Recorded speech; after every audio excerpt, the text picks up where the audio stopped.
teman-teman, balik lagi di channel Jalan-Jalan ID. Kali ini aku lagi ada di salah satu ikon wisata paling legendaris di Dieng, yaitu Candi Arjuna. Kompleks candi ini dipercaya sebagai salah satu peninggalan Hindu tertua di Indonesia dan sampai sekarang masih terawat dengan sangat baik. Cocok banget buat kamu yang suka wisata sejarah, foto-foto estetik, atau sekedar menikmati suasana tenang di dataran tinggi Dieng. Untuk HTM-nya sendiri cuma Rp30.000 per orang, dan asiknya itu sudah termasuk tiket terusan ke Kawah Sikidang. Nah, buat kalian yang penasaran gimana indahnya Kawah Sikidang, aku udah pernah buat video lengkapnya ya. Kalian bisa klik langsung link yang ada di video ini. Dan untuk teman-teman yang mau ke Candi Arjuna ini, alamatnya ada di Desa Dieng Kulon, Banjarnegara, Jawa Tengah, atau bisa ketik di Maps Candi Arjuna. Buat kalian yang mau mampir, kompleks Candi Arjuna ini buka setiap hari baik weekday maupun weekend dari jam 7 pagi sampai jam setengah 5 sore.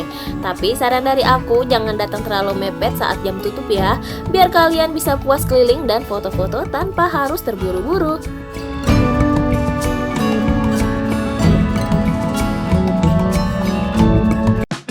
Nah, sambil kita jalan-jalan, kurang lengkap rasanya kalau nggak bahas sejarahnya sedikit. Jadi kompleks Candi Arjuna ini sebenarnya adalah kumpulan candi Hindu tertua di Jawa loh. Diperkirakan sudah ada sejak abad ke-8 atau awal abad ke-9 pada masa kerajaan Mataram kuno. By the way, kompleks Candi Arjuna ini berada di ketinggian sekitar 2000 meter di atas permukaan laut. Kebayangkan dinginnya kayak gimana? Apalagi kalau kalian datang di musim hujan kayak sekarang gini. Makanya aku saranin banget kalian pakai jaket yang tebal dan jangan lupa juga bawa payung atau jas hujan plastik di tas kalian.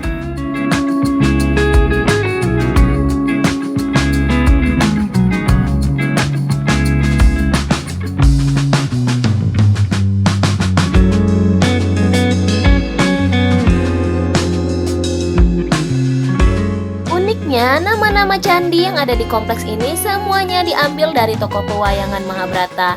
Mulai dari yang terbesar yaitu Candi Arjuna, lalu ada Sri Kandi, Puntadewa, Sembadra, dan juga Candi Semar. Jadi selain dapat foto-foto cantik, berkunjung ke sini juga bikin kita lebih mengenal sejarah peradaban Hindu di tanah Jawa, khususnya di dataran tinggi Dieng. Dan di sini teman-teman juga bisa nyobain naik kuda ya untuk keliling area Candi Arjuna. Oh ya teman-teman, selama berada di kawasan Candi Arjuna ini jangan lupa untuk selalu memperhatikan rules yang berlaku ya.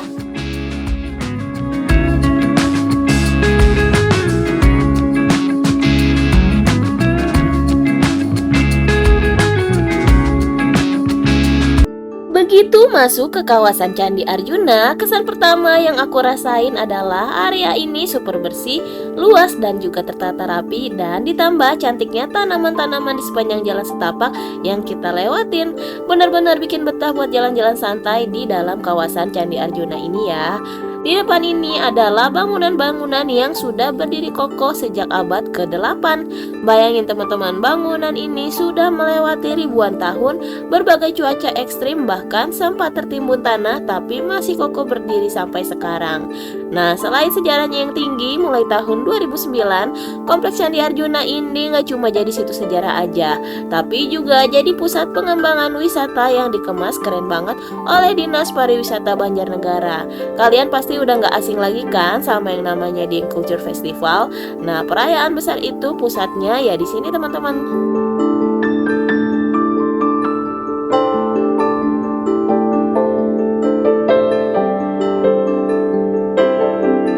Tapi ada satu hal nih yang aku perhatiin dari tadi.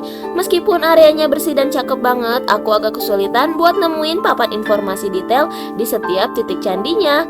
Jadi buat kita yang datang tanpa guide, kadang cuma bisa ngelihat bentuknya tanpa tahu cerita mendalam dari masing-masing candi ini secara langsung di lokasi. Mungkin ini masukan ya buat pihak pengelola Candi Arjuna. Akan keren banget kalau ditambah papan informasi atau QR code di dekat setiap bangunan. Jadi pengunjung gak cuma dapat foto bagus buat Instagram, tapi juga bisa buat bawa pulang ilmu sejarah yang lengkap. Karena sayang banget kan situs sekeren ini kalau kita nggak tahu narasi lengkap di baliknya.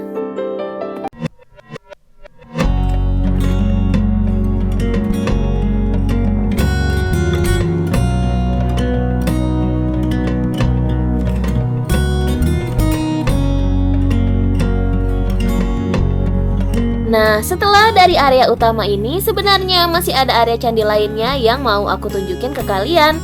Tapi jujur aja karena aku datangnya agak mepet sama jam tutup, jadi agak keburu-buru gitu. Padahal di sini vibes-nya itu adem dan tenang banget teman-teman. Oh ya, satu tips lagi nih buat kalian yang mau dapat suasana pagi yang maksimal di sini, aku saranin cari homestay yang ada di dekat kawasan Candi Arjuna. Di sekitar sini banyak banget kok homestay yang nyaman dengan harga terjangkau. Jadi kalau kalian nginep di sana, kalian gak perlu repot cari parkir lagi, tinggal jalan kaki aja menuju kawasan Candi Arjuna ini.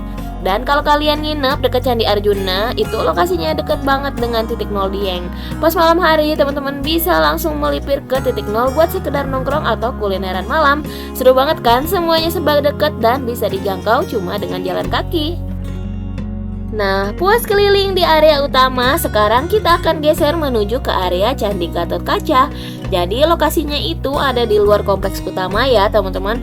Kalau tadi di awal aku masuk lewat pintu utama di sebelah utara, nanti kita akan keluar lewat pintu 2 Candi Arjuna. Oh iya, coba kalian lihat deh, di pinggir jalan ini banyak banget tanaman khas dataran tinggi, terutama bunga-bunga cantik kayak gini. Tapi aku agak lupa nih namanya teman-teman. Atau teman-teman ada yang tahu nama pastinya? Coba deh tulis di kolom komentar ya. Meskipun aku agak buru-buru karena udah mau tutup, tapi jalan di sini tuh nggak kerasa capek karena suasananya seindah dan setenang itu.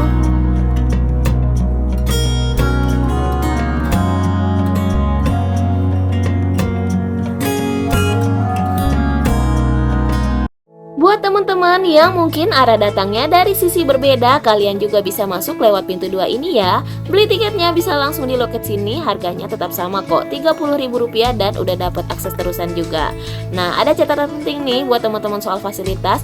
Di dalam area candi ini hanya tersedia toilet darurat deh ya. Dan aku mau cerita sedikit nih.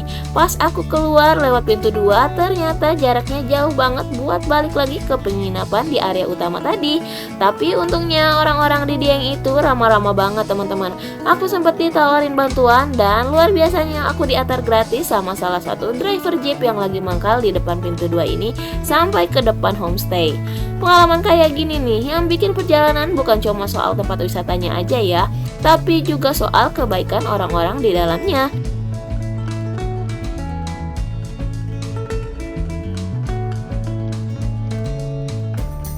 Nah, sekarang kita sudah sampai di area Candi Gatot Kaca teman-teman. Seperti yang kalian lihat, areanya memang gak begitu luas kalau dibandingkan dengan kompleks utama Candi Arjuna tadi ya. Oke teman-teman, berakhir sudah petualangan kita di kompleks Candi Arjuna sampai ke Candi Gatot Kaca. Kalau kalian suka video ini, jangan lupa klik tombol subscribe dan aktifkan loncengnya biar gak ketinggalan info wisata seru lainnya. See you on the next trip.